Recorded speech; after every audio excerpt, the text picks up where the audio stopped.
좋은 아침입니다. 우리 찬양하시면서 아침 제풀 함께 드리시도록 하겠습니다.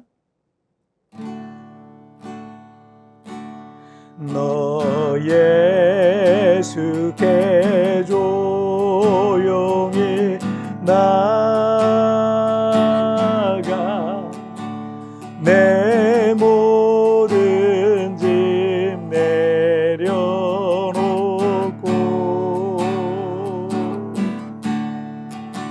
주 십자가 사랑을 믿어 죄 사함을 너 받으라. 주 예수께 조용히 나가 내 마음을 쏟아놓으라.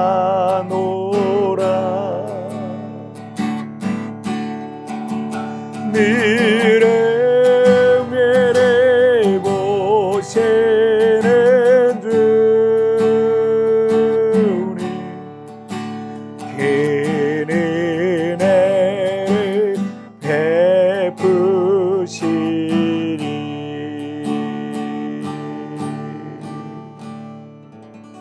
아멘. 자, 우리 같이 기도하시겠습니다. 하나님 아버지, 감사합니다. 오늘도 이렇게 우리 하나님 앞에 예배하며 이 하루를 시작하게 하시니 정말 감사합니다. 매일 하나님을 앞세우고 예수 이름 앞세우고 말씀 앞세우고 성령을 앞세우고 그렇게 십자가 앞세우고 살아가는 이들마다 하나님의 승리가 그의 인생 속에도 경험되어지게 하여 주옵소서. 오늘 이 시간에도 성령께서 우리의 인생에 정말 귀한 성경교사가 되어주실 걸 믿사오며 이 모든 말씀 우리 주님 예수님의 이름으로 기도하옵나이다. 아멘. 오늘 우리에게 주신 하나님 말씀은 시편 115편 12절부터 18절 말씀 제가 봉독해 올리도록 하겠습니다. 여호와께서 우리를 생각하사 복을 주시되 이스라엘 집에도 복을 주시고 아론의 집에도 복을 주시며 높은 사람이나 낮은 사람을 막론하고 여호와를 경외하는 자들에게 복을 주시리로다. 여호와께서 너희를 곧 너희와 너희의 자손을 더욱 번창하게 하시기를 원하노라. 너희는 천지를 지으신 여호와께 복을 받는 자로다. 하늘은 여호와의 하늘이라도 땅은 사람에게 주셨도다. 죽은 자들은 여호와를 찬양하지 못하나니 적막한 데로 내려가는 자들은 아무도 찬양하지 못하리로다. 우리는 이제부터 영원까지 여호와를 송축하리로다. 할렐루야. 아멘. 오늘 본문인 시편 115편은 이스라엘 백성들이 우상을 섬기던 이방 민족의 공격으로부터 이 공포와 불안 속에 있었을 때 지어진 시편으로 보여집니다. 이방인 군대는 크고 강했고 상대적으로 이스라엘은 그들을 상대할 힘이 없었습니다. 전쟁이라는 것은 이 축구와 야구와 같은 이 시대의 스포츠 게임 같은 게 아닙니다.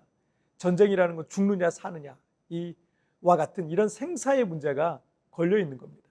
또는 자유를 박탈당하느냐 마음껏 자유를 누리며 사느냐 이 문제가 걸려 있는 거죠.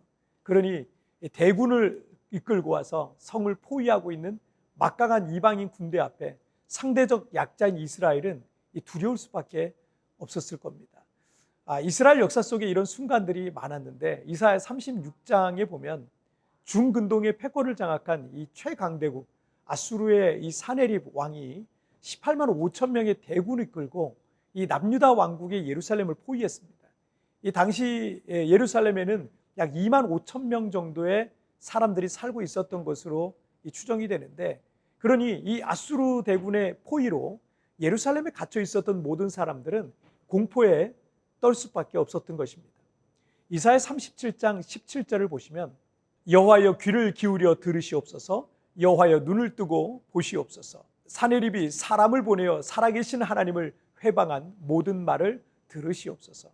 자, 그리고 이어서 20절도 보시면 우리 하나님 여호와여 이제 우리를 그의 손에서 구원하사 천하 만국이 주만이 여호와이신 줄을 알게 하옵소서 하니라.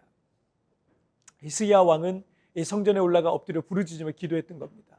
히스기야 왕도 이방 나라와 이스라엘의 전쟁을 헛된 우상과 여호와 하나님의 전쟁으로 보고 있었던 거죠.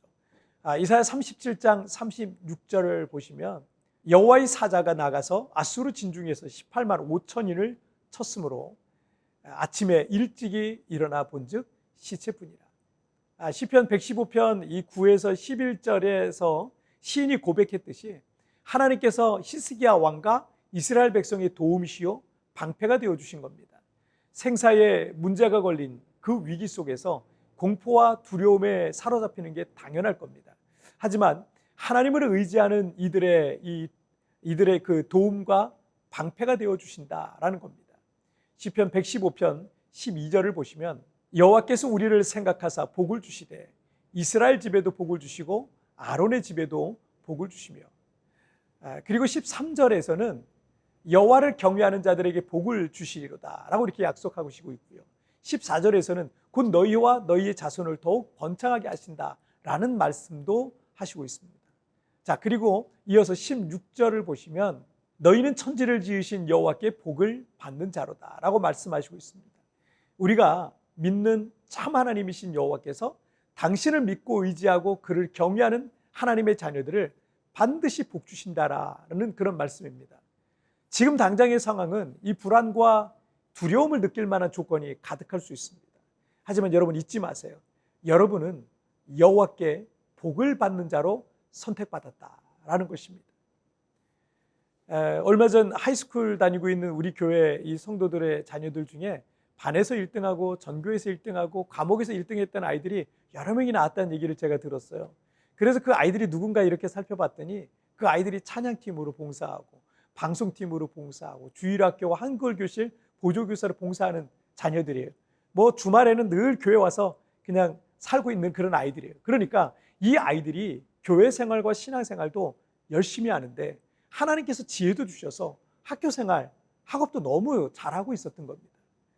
요한 3서 1장 2절에서 사랑하는 자여 내 영혼이 잘됨 같이 내가 범사에 잘되고 강건하기를 내가 간구하노라 하신 말씀대로 하나님을 사랑하고 여호와를 경외하고 그를 의지하는 이들에게 하나님은 영혼이 잘된 것 같이 범사가 잘되고 강건케 하시는 복을 주셨다라는 겁니다.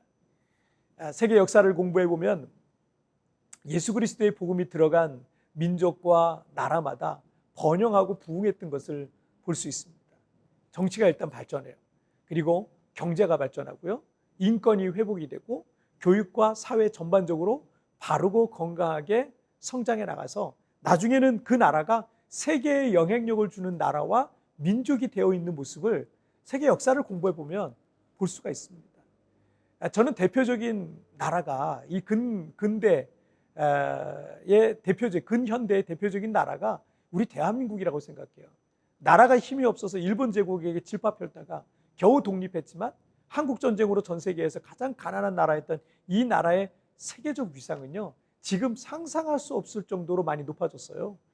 한국 가수가 빌보드 1위에 오르고 한국 영화가 오스카상을 수상하고 달러가 하나도 없던 이 나라의 한 대기업이 미국에 31조를 투자해서 철강 제초소를 건설하기도 하고 세계 자동차 수출 2위하고 3위하는 그런 나라가 된 겁니다. 전 세계인들이 갖고 있는 가장 많이 들고 다니는 전화기가 한국 전화기, 한국 사람들이 만든 전화기예요. 여러분, 그래서 여러분 오늘 본문인 시편 115편 18절에서 우리는 이제부터 영원까지 여호와를 송축하리로다 할렐루야 라고 이렇게 고백하고 있는 거예요. 지금의 불안한 상황 때문에 너무 걱정하지 마십시오. 하나님은 하나님을 경외하며 의지하는 우리에게 반드시 복을 주실 겁니다.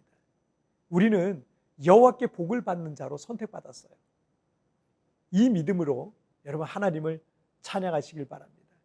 하나님께서 장차 행하실 일을 여러분 믿음으로 바라보면서 그것을 믿음으로 찬양을 하세요. 그리고 그 찬양과 그 믿음대로 그대로 여러분의 삶 가운데 이루어지게 될 줄 믿습니다. 자, 우리 같이 기도하실까요? 살아계신 하나님 아버지 감사합니다. 오늘도 우리가 여러 가지 불안정한 그런 상황 가운데 있을 때마다 때로 우리는 불안해하고 두려워하고 걱정하고 염려와 슬픔 가운데 빠질 때가 있습니다. 그러나 우리는 하나님의 복을 받은 자로 선택받았음을 믿습니다.